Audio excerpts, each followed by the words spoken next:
The administration of President Bola Tinubu has responded strongly to recent criticism from former Vice President Atiku Abubakar over its economic reforms. In a statement by its Special Adviser Bayo Onanuga, the administration accused Atiku of attempting to undermine Tinubu's policies while pushing an untested agenda. Onanuga claimed Atiku's proposals, which included privatizing the Nigerian National Petroleum Corporation, NNPC, and other assets, were rejected by voters in the 2023 election, arguing that these plans partly contributed to his defeat. He also criticized Atiku's record as vice president under President Olusegun Obasanjo, particularly in relation to a controversial privatization initiative. While Atiku, who was vice president from 1999 to 2007, has been outspoken against Tinubu's economic strategy, the administration claims his preference for gradual reforms shows a lack of understanding of Nigeria's urgent economic issues. Tinubu's administration insists that its policies, including the removal of fuel subsidies and forex market reforms, are essential for stabilizing the economy and providing support for the country's most vulnerable citizens. We're joined this morning by media advisor to former Vice President Atiku Abubakar, Paul Ibe. Good morning. Thank you for joining us. Very much for having me. All right. Is there any sense to the argument that there should be a gradualist approach? And we've seen that, said by a number of Nigerians who argue that where we are, yes, all the presidential hopefuls or presidential candidates for the different parties had all said that they were going to remove subsidy. Maybe not the devaluation of the naira, but, many would argue that both of them happening almost at the same time is what has jeopardized our economy, and that there should have been a gradual approach to that. Is there any sense to Onanuga's claims in that regard? Well, the truth is that His Excellency Atiku Abubakar did, he has been consistent with his policy, and he had always felt that there was something not right about the administration of the subsidy regime, and he had, he had proposed, to remove it. The issue is not the removal of the subsidy. It is how it was done. It was like somebody going to a party overnight, having had a binge, and then, make a pronouncement. There was nothing deliberate, about that removal. It was casual, and it was not thought through. And that's why we are having, the problems that we have been having till date. From the very first day, that President Tinubu, announced the removal of the subsidy. There was no plan to mitigate the suffering that Nigerians were bound to have. There were no cushioning effects and all of that. So, it was obvious that either they were not fully briefed about the reality, or they were not prepared, for the challenges. Yeah, one of the things, I think you could quickly also respond to this. One of the things that, Bayo Onanuga said, is that President Tinubu took measures that should have been taken decades ago by Atiku Abubakar. So is this a point that you maybe agree with, that in 1999 or till 2007, the former Vice President and Olusegun Obasanjo should have maybe taken the steps that, the current president is currently taking? They should have removed subsidy at that time. It's like a man, quarreling with his tools. When Tinubu became the president, he inherited both the assets and the liabilities. So he should stop looking back like Lot's wife, else he turns into a pillar of salt. But the administration of Obasanjo, in which Atiku Abubakar served as vice president, has started the process, a gradual removal of subsidy. They had done tranches of removal, and the successive administrations, specifically that of the late Umar Yar'Adua, was expected to take over from there, because the understanding of the Obasanjo administration was that a gradual approach to the removal of the subsidy would be better off, instead of one major removal that would probably have repercussions and all of that. So they had done twice, two removals, and the process was supposed to be continued. Unfortunately, it was not, and we are where we are today. Okay, so I think the question that we're saying is, in reaction to, or in response to what you've said about him not looking back, because at the end of the day, he would, he's not Lot's wife. Some would argue against that, saying that the best way to plan for the future is to look at the history and where you're coming from, to be able to understand what worked and what didn't work. And, part of the criticism that he's leveled against your principle would be the fact that he's acting out of, that Nigerians have quote-unquote rejected him, and that if Nigerians believed in his policies, they would have voted him in 2023.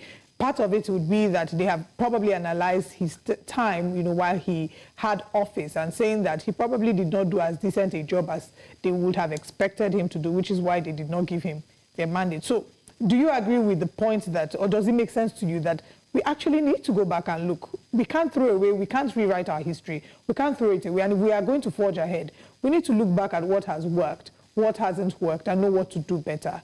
And also the swipe at Alhaji Atiku Abubakar, that Nigerians have rejected him.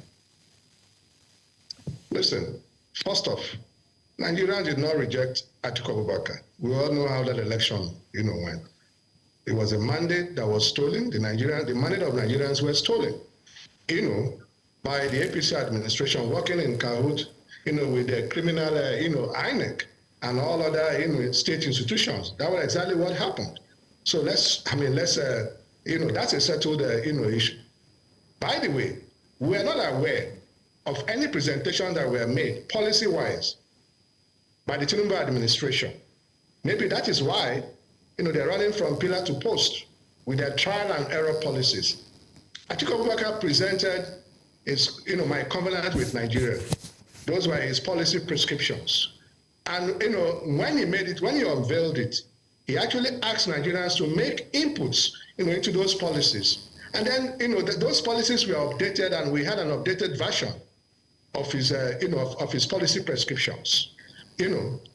Like I said, we are not aware that Tinubu had any policy. If he had, we would not be where we are today. They were never prepared, for the challenges of governance. Tinubu's, as a candidate, knew the state of the economy.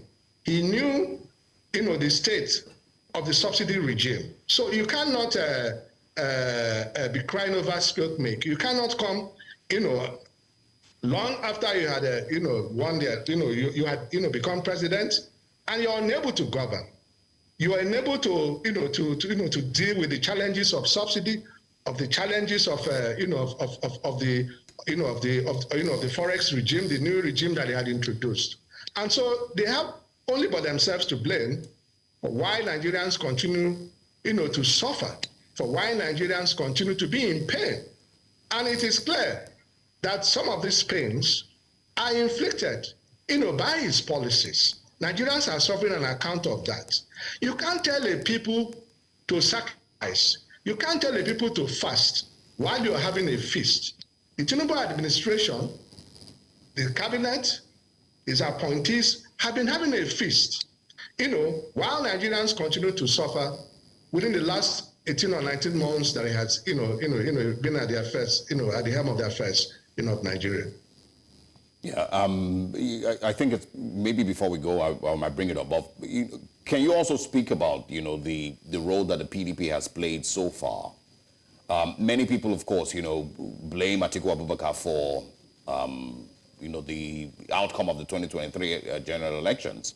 They say that he maybe was selfish, and that is why the PDP was rejected, by Nigerians.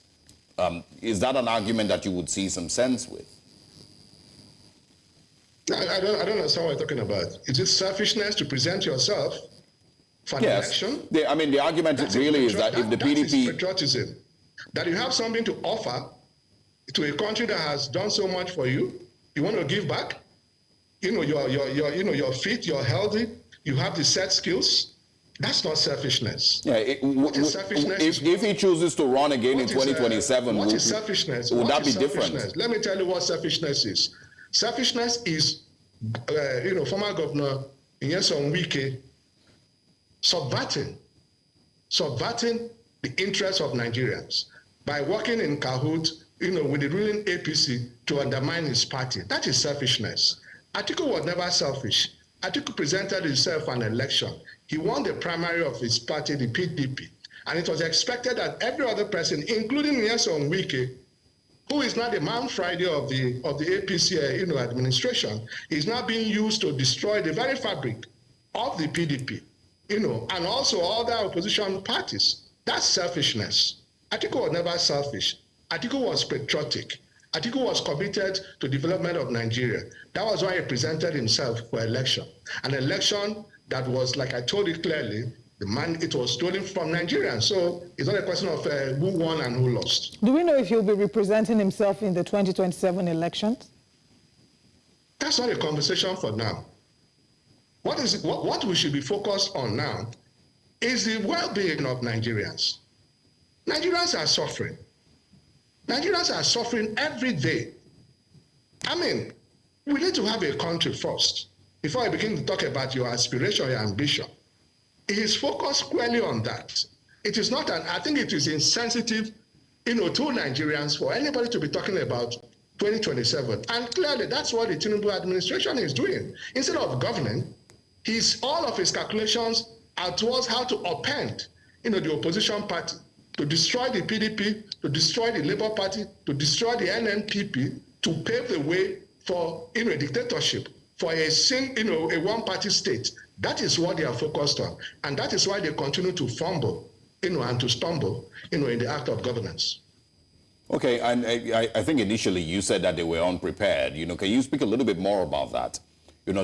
They came into office knowing because Bayo Onanuga, has repeatedly said it, that the president met a very deplorable economic situation, that he has taken these steps in order to fix. So is it your view that they knew the situation on ground and yet they campaigned, won the elections, and still didn't have a plan? Well, Tinubu is of the APC. His predecessor was the APC. I believe that he must have been fully briefed about the state of play, about the state of the economy. So he was well aware of it, even more than Atiku Abubakar. Atiku Abubakar never received any briefing, from the government of that day. Whatever we got was what was published in, what was in the media, available in the public domain. Having said that, if he met a deplorable economic situation, the reality is that he had made it worse by his failed policies. He has made it worse. It has become terrible. Look at all of the indices. Look at inflation. For example, look at food inflation. Nigerians can afford, barely afford to have one, square meal. Look at the prices of commodities. Look at the price of bread, for example, trending toward 2,000 naira for a loaf of bread. Look at the price of cooking gas. Look at the price of these are the things that people need to survive. And so it's even a miracle that people continue to to suffer. Over the weekend, I traveled to Lagos, and I was moving from Egbeda, to Surulere, and it was the close of work, and I saw an army of people, and they were trekking for long distances all through that the journey that I made from Egbeda in the outskirts to Surulere. People were they were trekking on the road. That is what who has done to Nigeria. So it should stop. It should stop boring us, with how deplorable, the economy was. He knew the state of the economy. He was not prepared for it. He's not crying over spilled milk. Yeah. That's the reality. All right.